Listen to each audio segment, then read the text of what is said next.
all of humanity is actually going through a traumatic experience. There is still very much a stigma in communities of color that psychotherapy is for people who are quote unquote crazy. I think that's where you move from surviving to thriving.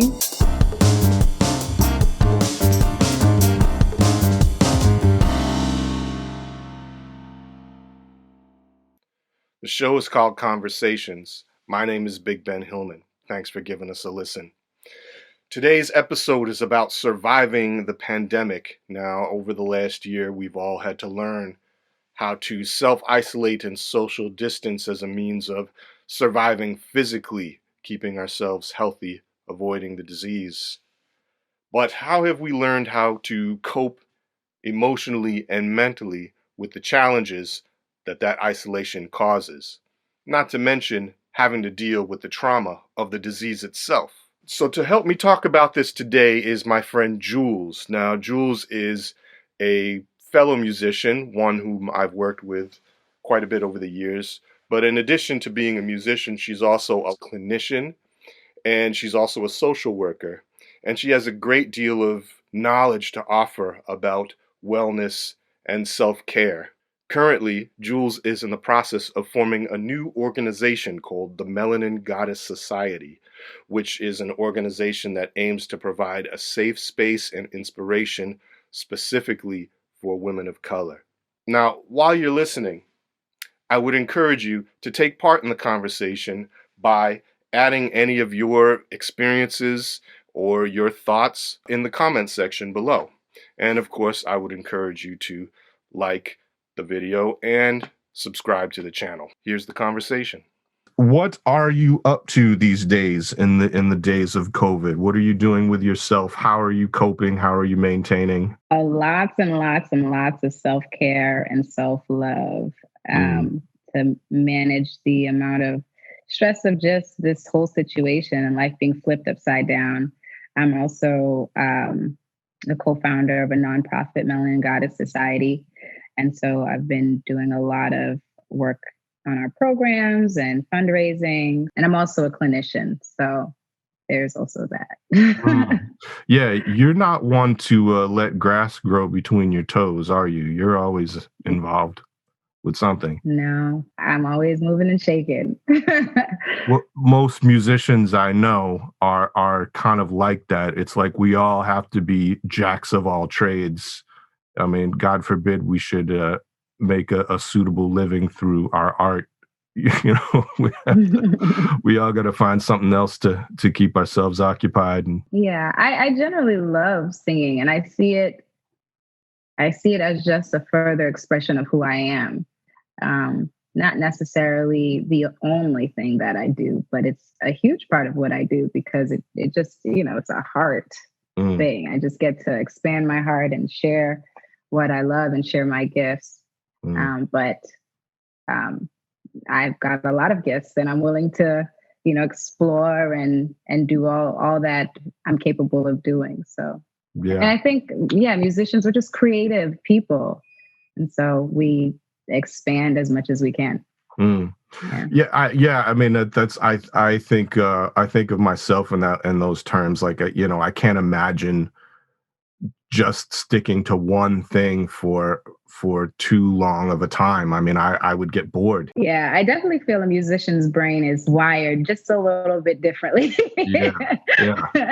I think a lot of people would agree with that. Now, you mentioned a little something about self-healing. I'm just curious, how does music play into the self-healing thing for you?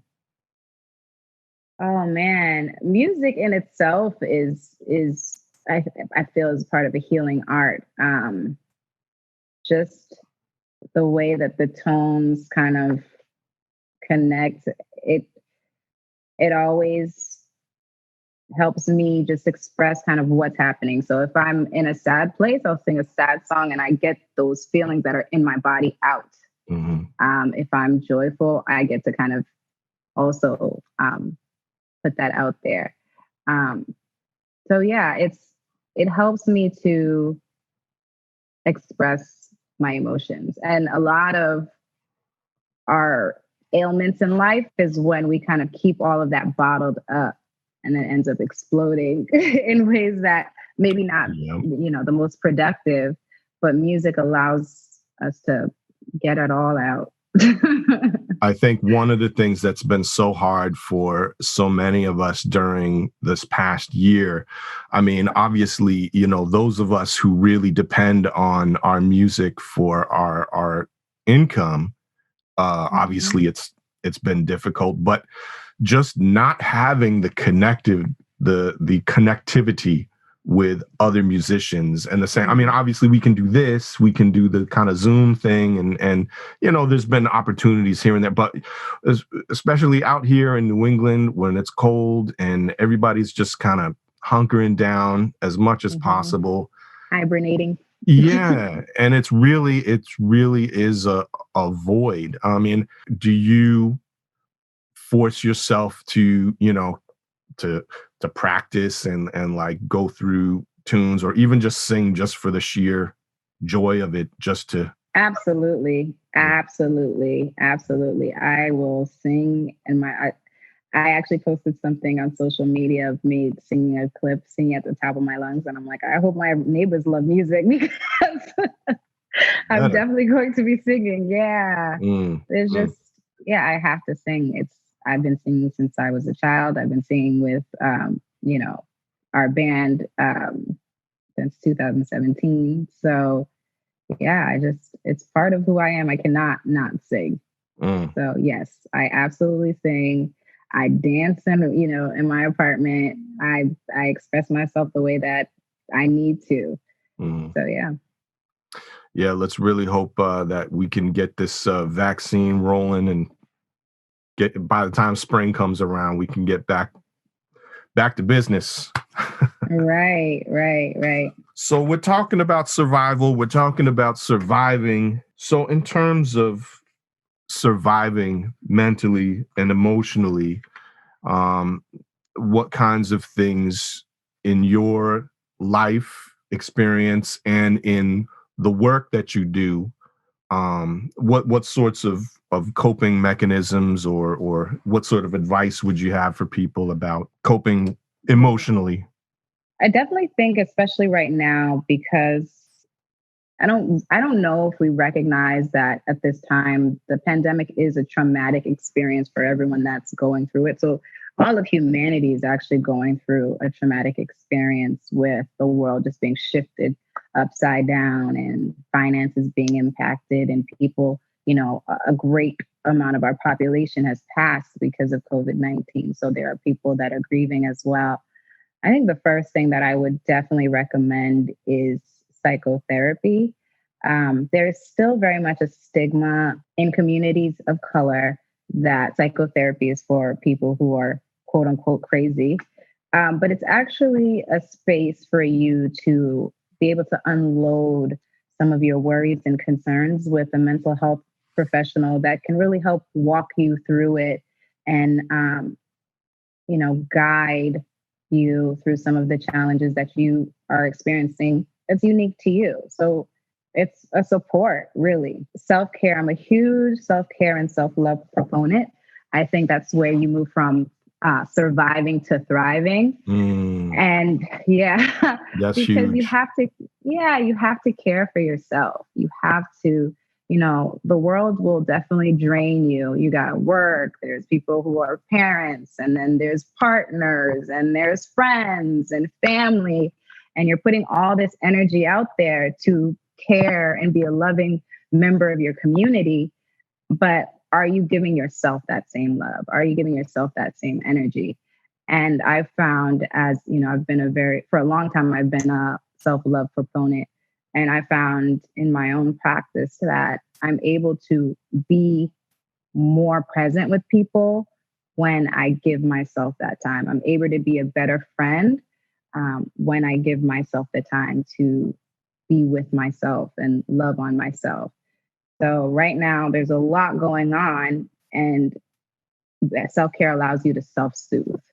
So we're not depending so much on maladaptive coping skills or coping mechanisms, but it's more of a healthy, loving and caring for yourself.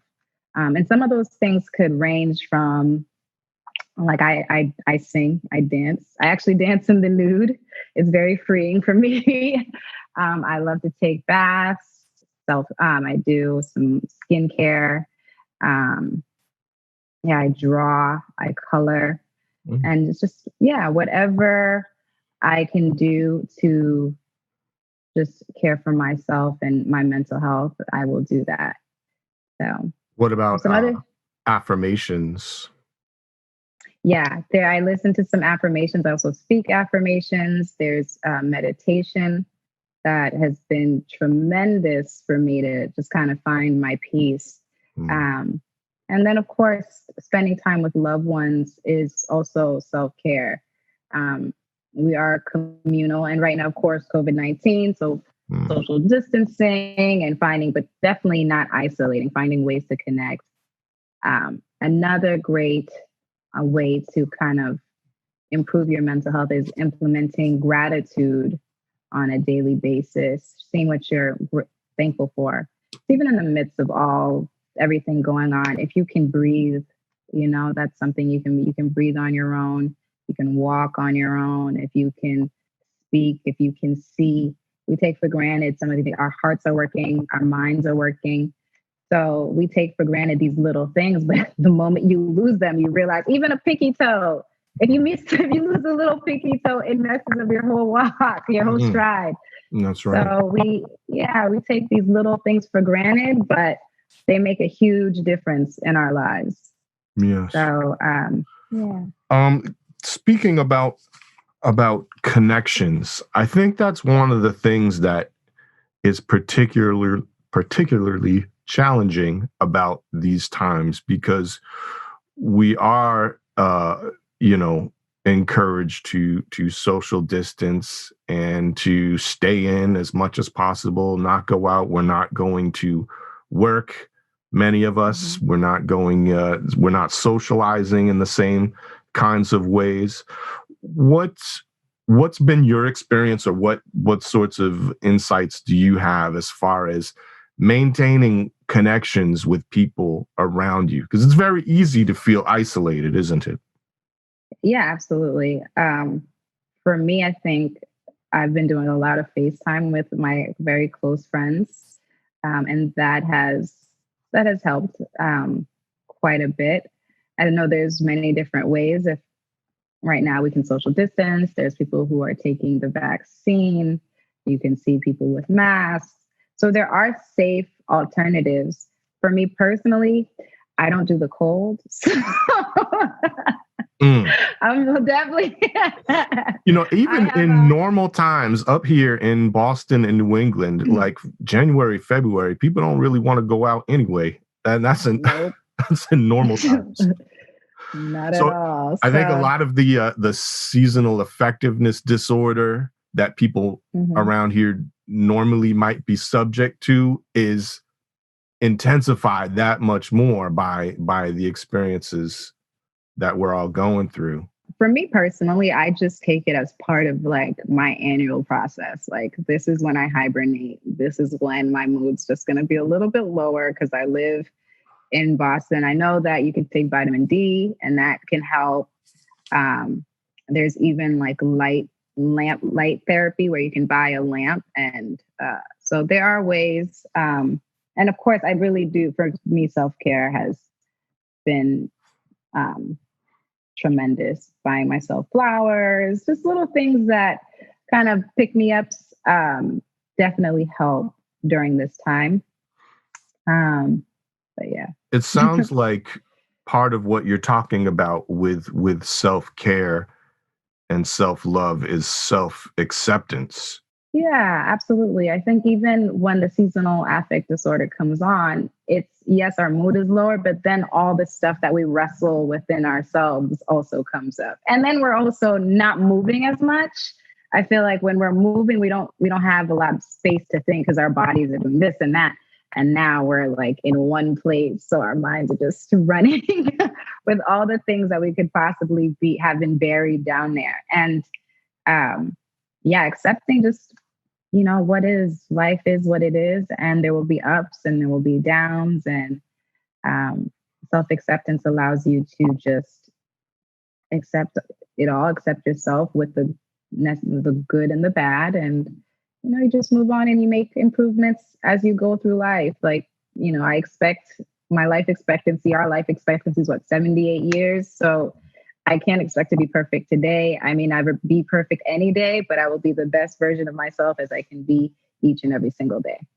So yeah. Into that. Yeah. Mm-hmm. Are you at all a news junkie? Nope. No. I turned that off. Yeah. Yeah. Yeah. That's probably smart. Mm-hmm. No, I don't know what's going on in the world. And it may come across as ignorant, but it's very intentional. And it's just to protect my peace. Have you ever since I was a kid, I said this, I'm like, there's never any good news on the news. If you look at all the things that are happening in our community, there's always good things happening in our community, but it doesn't actually make it to the local news. It's very rarely. It's always someone died here, someone stole this, someone, it's never anything positive. So if we're already dealing with a pandemic and then the news is just repeating all the negative things that are happening in the world, it's not helping. So I just turn it off. Yeah. Well, and I think you're onto something, and I think you might be in kind of a minority in that sense, because the whole cable news industry is like designed to keep us absorbed and keep us glued, and even though like hour after hour they're talking heads basically just saying the same like 5 stories, but they're completely ignoring so many other things going on in the world. It's like not everything that happens in the world happens in Washington, D.C. or Wow, there's so many great community organizations that are supporting their community in this time. Neighbors helping neighbors. We don't see those stories. And I think I personally think it's very intentional and to kind of keep us in a fear-based mentality instead of seeing what's good. And so I'm like, that's not what I want to be part of my daily diet. If I want to see what's going on in the world, I have my phone, I can watch it at this point, and then I leave it alone. But yeah, that's I'm not gonna be a news person anymore. I turned it off during the pandemic. Actually, Donald Trump's press conferences were just too anxiety inducing. So I just had to turn those off. And I realized how helpful it was. And yeah, I definitely just stuck to it. Talk to me about what Melanin Goddess is. What was the inspiration to start that organization? What are the primary goals? What do you hope to achieve? Yeah, so the Melanin Goddess Society is a nonprofit that seeks to create safe space for women of color to heal, celebrate, and empower one another. It's really just a community space. And so what inspired that was it was actually a dark time in my life where I realized I wanted a space to have that type of community, and there really wasn't any. I had some family things going on, and it was just very stress inducing. And there's something that's pretty unique to women of color because of the way society is currently structured, where they end up bearing a brunt of a lot and kind of expected to. And it's exhausting. And so like the only people who would understand are other women of color. And so I wanted to kind of have that space so that women of color can really just be each other's sister, support one another, heal with one another, and just, encourage and have fun in the process. How long has it been since you first launched, and what has the response been like so far? So we haven't actually officially launched. We started the nonprofit in September of 2020. We started planning actually before the pandemic really hit. And then we registered in September of 2020. Because it's hard to have community virtually, we've been kind of figuring out ways to launch in a way that feels like community, really like community, but virtually. So that's what we're working on, and also fundraising so that we can have some really badass programs and offer that to the women. What does the future hold? You're looking at an actual physical gathering, or?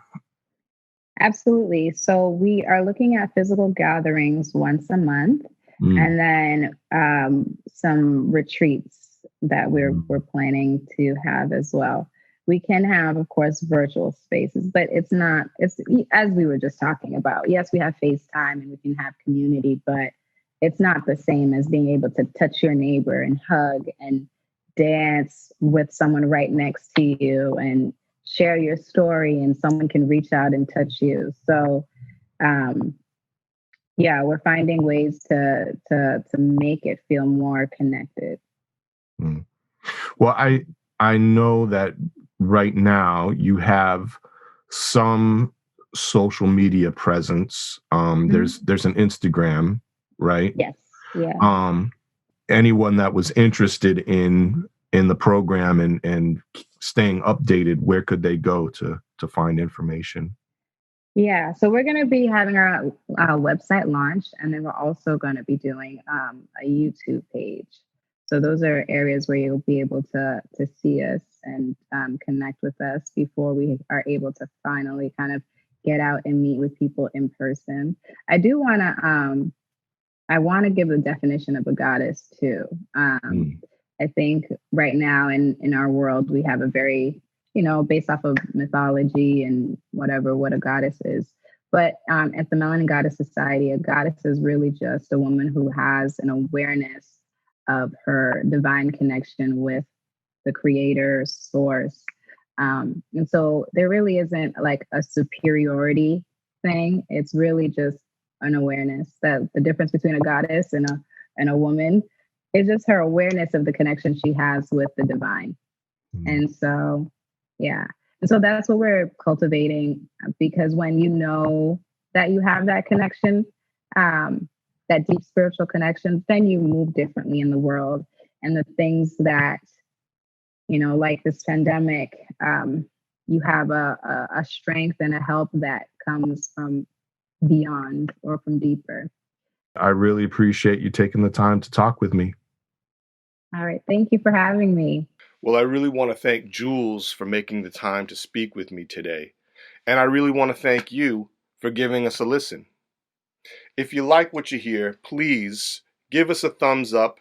If you haven't already, subscribe to the channel, and don't forget to hit the notification bell so you'll be updated anytime I upload a new episode of the show. Please join me next time when my guest will be my good friend Neftalian McCreary, aka Nefrock, and we're going to be talking about his foray into the world of vintage fashions with his store Great Eastern Trading Company. You're not going to want to miss that. Please join us. And until then,